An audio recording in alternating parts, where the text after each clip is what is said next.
लिखा राम एक अच्छा लड़का है ना, राम एक अच्छा लड़का है। चलिए ये तो बात ठीक हो गई भैया, राम अच्छा लड़का है, ठीक है ये हो गया। फिर मैं अगर बात कहूं राम मेरा दोस्त है, क्या राम मेरा दोस्त है, चलो ये भी बात बढ़िया होगी भैया, राम मेरा दोस्त है, ठीक है। और आगे फिर राम क्या राम अपनी माता पिता की सेवा करता है, राम अपने माता पिता की सेवा करता है ना, सेवा करता है, ठीक है भैया सेवा करता है तो बहुत अच्छी बात है, क्योंकि माता पिता की सेवा तो करनी ही चाहिए। हमारे जो पहले भगवान होते हैं वो कौन होते हैं, हमारे माता पिता होते हैं ना, ये तो आपको पता ही होना चाहिए।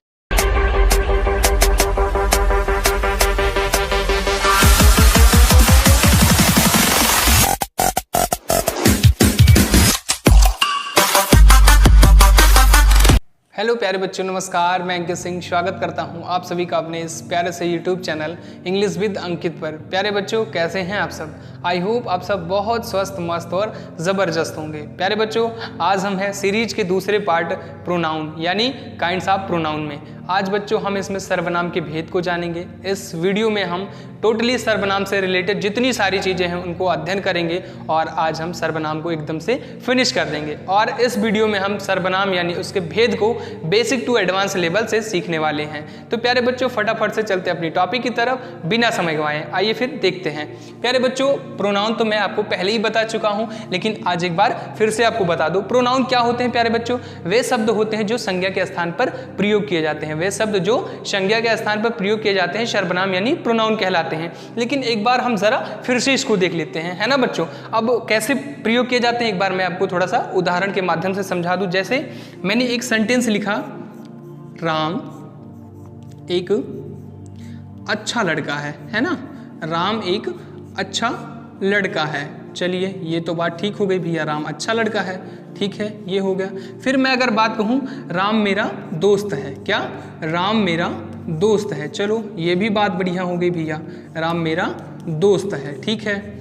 और आगे फिर राम क्या राम अपने माता पिता की सेवा करता है, राम अपने माता पिता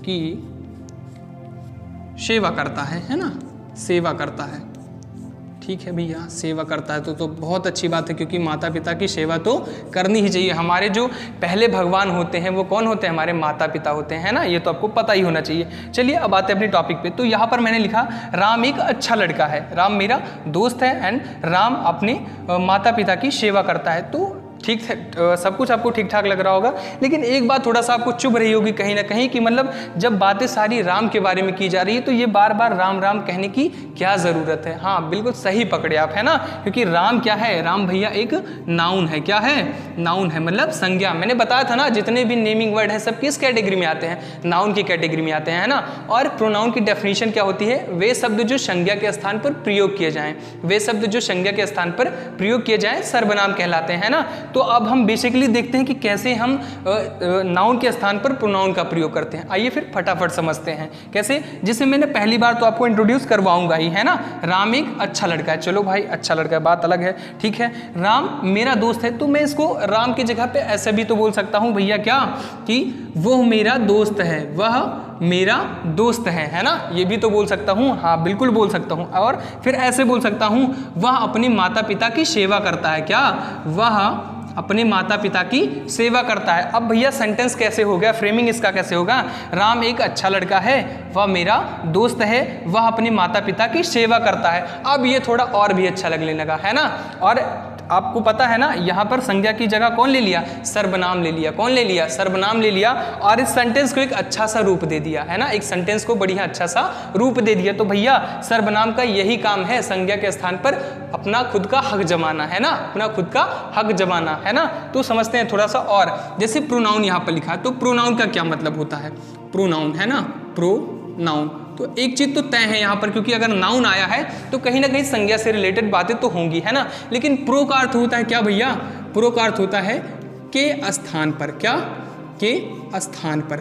भैया नाउन का मतलब क्या होता है? संज्ञा होता है, क्या संज्ञा होता है। यानी इसका अगर हम मतलब समझे क्या भैया? संज्ञा के स्थान पर, किसके? संज्ञा स्थान पर। तो मैंने आपको पहले ही कई बार बता चुका हूं इस चीज को कि वे शब्द जो संज्ञा के स्थान पर प्रयोग किए जाते हैं सर्वनाम यानी प्रोनाउन कहलाते हैं, है ना। अब तो ये बातें क्लियर हो गई जी, बिल्कुल क्लियर होगी, है ना। तो थोड़ा सा हम इसके टाइप्स और काइंड्स को समझते हैं कैसे। अब ये बेसिकली कितने टाइप से होते हैं? 10 प्रकार से। कितने? 10 प्रकार से होते हैं, जो मैं यहाँ पर आपको एक बार यहाँ पर लिख दिया हूँ, आप इसको एक बार देख लीजिए, मैं इसको एक बार बोल भी देता हूँ, है ना। जैसे पर्सनल प्रोनाउन। क्या पर्सनल प्रोनाउन होता है? वो होता है व्यक्तिवाचक सर्वनाम। क्या? व्यक्तिवाचक सर्वनाम। ऐसे रिफ्लेक्सिव प्रोनाउन यानी निजवाचक सर्वनाम, है ना। ऐसे एम्फैटिक प्रोनाउन यानी दृढ़ता सूचक सर्वनाम। ऐसे डिमॉन्स्ट्रेटिव प्रोनाउन यानी संकेतवाचक सर्वनाम। ऐसे डिस्ट्रीब्यूटिव प्रोनाउन यानी विभाग सूचक सर्वनाम। ऐसे रेसिप्रोकल प्रोनाउन यानी परस्पर वाचक सर्वनाम। ऐसे इंटेरोगेटिव प्रोनाउन यानी प्रश्नवाचक सर्वनाम। ऐसे रिलेटिव प्रोनाउन यानी संबंधवाचक सर्वनाम। ऐसे पॉजेसिव प्रोनाउन यानी अधिकारवाचक सर्वनाम। ऐसे इंडेफिनिट प्रोनाउन यानी अनिश्चित सर्वनाम, है ना। तो ये 10 टाइप होते हैं सर्वनाम के। अब हम बारी बारी से करके सबको सीखते हैं, ठीक है। एक बार अगर अब इसका स्क्रीनशॉट लेना चाहे तो ले सकते हैं, है ना। चलिए ठीक है, तो फिर हम शुरू करते हैं बारी बारी से। हम पहले प्रोनाउन की तरफ बढ़ते हैं, कौन सा है? पर्सनल प्रोनाउन, है ना बच्चों। तो प्यारे बच्चों, हमारा पहला जो प्रोनाउन है वो क्या है? पर्सनल प्रोनाउन यानी व्यक्तिवाचक सर्वनाम। इसको देखते हैं क्या होता है ये। जिस प्रोनाउन यानी सर्वनाम का प्रयोग किसी व्यक्ति के लिए किया जाता हो, जिस प्रोनाउन यानी सर्वनाम का प्रयोग किसी व्यक्ति के लिए किया जाता हो, व्यक्तिवाचक सर्वनाम यानी पर्सनल प्रोनाउन कहलाता है। अब ऐसा सर्वनाम शब्द जो किसी व्यक्ति के नाम के जगह पे प्रयोग किया जा सके वो क्या कहलाता है? पर्सनल प्रोनाउन कहलाता है। क्या? पर्सनल प्रोनाउन यानी व्यक्तिवाचक सर्वनाम कहलाता है। कैसे? इसमें कौन कौन से होते हैं? जैसे I, we, you, he, she, ETC। I, we, you, he, she. I मतलब मैं, वी मतलब हम, यू मतलब तुम या फिर आप, और ही मतलब ये तो पुरुष के लिए वह होता है, और शी मतलब स्त्री के लिए वह होता है ना। तो ये होता है किस कैटेगरी में आते हैं ये सब पर्सनल प्रोनाउन में। किसमें? पर्सनल प्रोनाउन में आते हैं। और एक सबसे बड़ी बात, पर्सनल प्रोनाउन जो होता है वो 3 प्रकार का होता है। कितने? 3 प्रकार का होता है पर्सनल प्रोनाउन। कौन कौन से देखते हैं।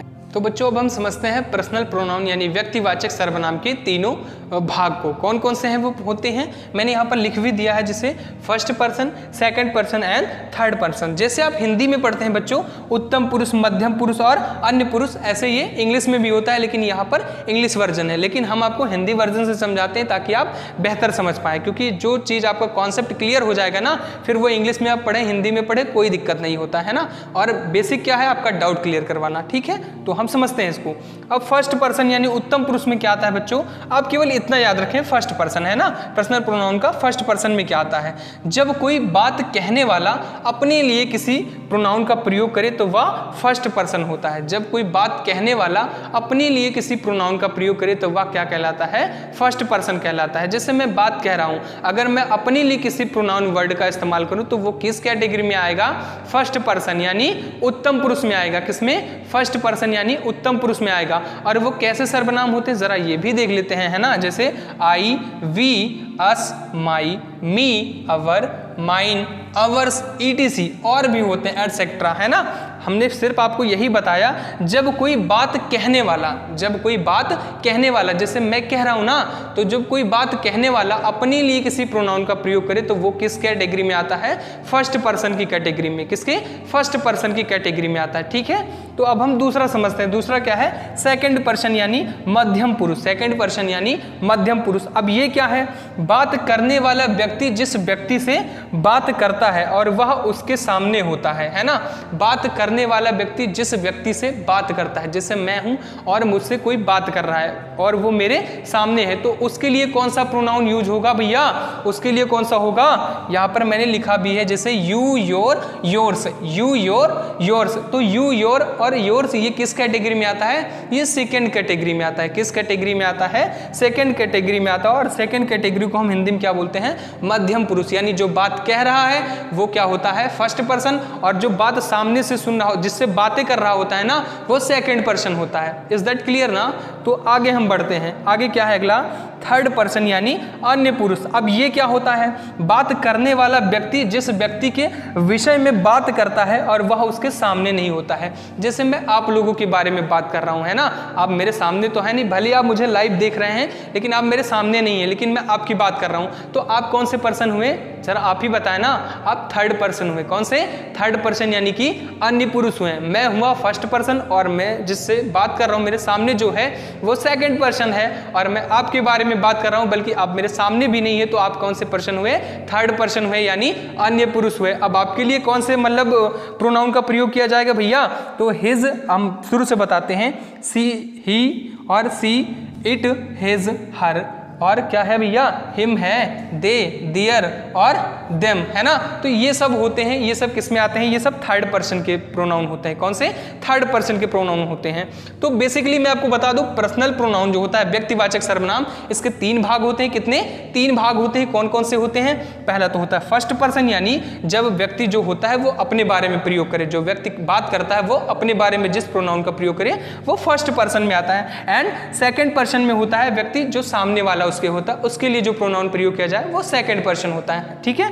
ऐसे थर्ड पर्सन क्या होता है? यानी अन्य पुरुष, यानी हम जिसके बारे में बात तो कर रहे हैं पर वो मेरे सामने नहीं है, तो वो क्या हो जाएगा? थर्ड पर्सन यानी अन्य पुरुष हो जाएगा। तो ये हमारा हुआ क्या भैया? पर्सनल प्रोनाउन यानी व्यक्तिवाचक सर्वनाम। ठीक है, इज दैट क्लियर? अब हम आगे बढ़ते हैं, दूसरा देखते हैं। और हाँ बच्चों, कुछ नोट्स हैं इसके विषय में, उसको भी आप देख लीजिए। जैसे नोट्स में क्या है? I, we, you, he, she, it, they, इनको हम सब्जेक्ट के स्थान पर प्रायः प्रयोग करते हैं। किसके स्थान पर? सब्जेक्ट के स्थान पर। सब्जेक्ट तो आप जानते ही है ना, जो सेंटेंस का फ्रेम कैसे होता है? सेंटेंस का फ्रेम ऐसे तो होता है, subject plus verb plus object, है ना। सेंटेंस का फ्रेम ऐसे ही तो होता है। अरे हाँ, बिल्कुल ऐसे ही होता है ना।